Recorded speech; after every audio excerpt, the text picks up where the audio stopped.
Selamat berjumpa kembali dengan saya Bapak Ibu sekalian dalam serial Pembangunan sebagai Pemerdekaan sesi ke-36. Melanjutkan cerita tentang pasar sebagai sumber kemakmuran yang menguasai hajat hidup orang banyak. Saya ingin melanjutkan cerita di samping evolusi Breda, kalau saya katakan, yaitu pertukaran Maluku, khususnya Banda Neira dengan Manhattan, New York, maka kita juga menyaksikan perkembangan pasar dunia di bidang pertanian, terutama komoditas-komoditas yang disebut perkebunan pada umumnya, yang telah saya sampaikan pada sesi sebelumnya, yaitu kita bisa menyimpulkan bahwa tren harga-harga komoditas pertanian ini turun terus. Apa maknanya ini? Model ini atau pola penurunan harga ini sudah diketahui sejak lama. Maka lahirlah ide Prebisch dan Singer untuk mendirikan United Nations Conference on Trade and Development, UNCTAD. Bapak Ibu sekalian, yang menarik adalah menjawab pertanyaan, mengapa dunia, masyarakat dunia, dengan pengetahuan yang sangat lengkap bahwa negara-negara berkembang yang mengandalkan pendapatan ekspor dari komoditas pertanian yang harganya turun terus, dibiarkan terus terjadi. Pada saat yang bersamaan kita menyaksikan bahwa Consumer Price Index untuk pangan ini naik terus.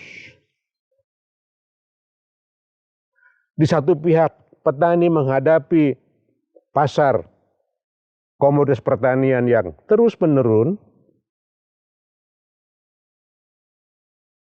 Di pihak lain kita juga menyaksikan pasar komoditas olahan atau Consumer Price Index untuk makanan naik terus. Nah, jadi apa maknanya ini? Dengan mudah kita mengatakan bahwa struktur pasar yang berkembang di pasar global, yang tentu artinya akan mengikuti juga ke pasar nasional dan lokal, telah berbias bukan kepada kepentingan konsumen, bukan juga berbias kepada kepentingan produsen, tetapi berbias kepada kepentingan institusi di antara konsumen dan produsen. Artinya apa? Di sini adalah institusi yang berkaitan dengan agribisnis. Bapak Ibu sekalian, pertanyaannya, apakah model ini sustainable? Apakah model seperti ini menguntungkan semua masyarakat dunia? Jawabannya ada di data yang kita kenal dengan istilah global divergence. Jadi setelah pasca revolusi industri, tingkat kemakmuran masyarakat dunia bukannya converge, tetapi malahan diverge, makin senjang. Pertanyaannya, apakah ini berkaitan atau tidak berkaitan dengan institusi pasar yang mana semua sumber kemakmuran sekarang dengan fondasi kapitalisme, mekanismenya adalah mekanisme pasar. Inilah yang saya istilahkan negara-negara berkembang, terutama Indonesia, perlu melihat ini dengan baik ya, bahwa pasar tidak otomatis memberikan kemakmuran kepada seluruh rakyat di mana mereka berpartisipasi. Demikian untuk sesi ke-36 ini. Terima kasih atas perhatian Bapak Ibu sekalian. Kita jumpa ke sesi 37.